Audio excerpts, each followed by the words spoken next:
ખાસ આ રાજ્યના ગૃહમંત્રી જે મનમાં મોટો ફાંકો લઈને ફરે છે ને, એના નિવેદન તમે સાંભળજો.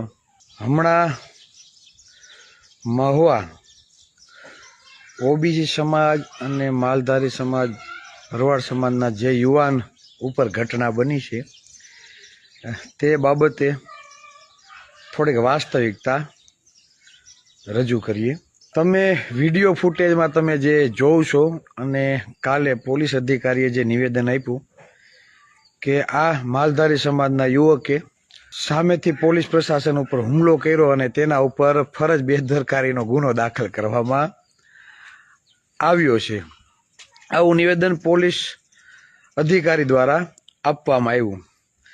એટલે કહેવાનો મતલબ એ છે કે પોલીસ જે ફૂટેજ આપણે જોઈએ છીએ, વિડીયો ફૂટેજ, તો એમાં આ યુવકને 2-3 જણા પકડી રાખે છે અને એક વ્યક્તિ દંડા વડે મારે છે. બરાબર, ફૂટેજમાં ક્યાંય એવું નથી દેખાડવામાં આવતું કે ભરવાડ સમાજનો યુવક પોલીસ ઉપર હુમલો કરતો હોય એવું. એટલે છતાં પોલીસે સ્વ બચાવ માટે હુમલો કરેલો છે તેવું પોલીસ અધિકારી દ્વારા બતાવવામાં આવ્યું અને ફરજ બેદરકારીનો ગુનો આ યુવક ઉપર દાખલ કરવામાં આવ્યો. હવે પહેલું તો એ કે પોલીસ પ્રશાસનના કોઈ પણ અધિકારીને મારવાનો અધિકાર નથી, ગાળ દેવાનો પણ અધિકાર નથી. ખુદ ન્યાયાલય જ્યારે કોઈ આરોપીને સજા આપે છે, બરાબર, કોઈ બી આરોપી હોય એને સજા આપે છે તો સજા કેવી આપે? 6 મહિનાની સજા, વર્ષ દિવસની સજા, 2 વર્ષની સજા, 5-7 વર્ષની સજા અને આજીવન કેદની સજા. આવી સજા ખુદ ન્યાયાલય આપે છે.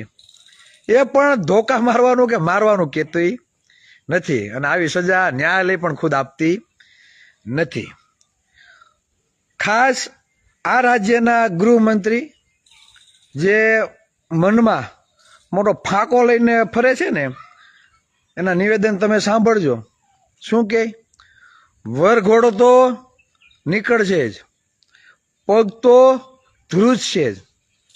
એટલે કાયદો એના ખીચામાં હોય એ રીતે જે નિવેદનો આપે છે તેને જ લીધે પોલીસ પ્રશાસનના અમુક અધિકારીઓ હવામાં ઉડતા હોય એવું લાગે છે. એટલે એને કોઈનો બીક નહીં હોય.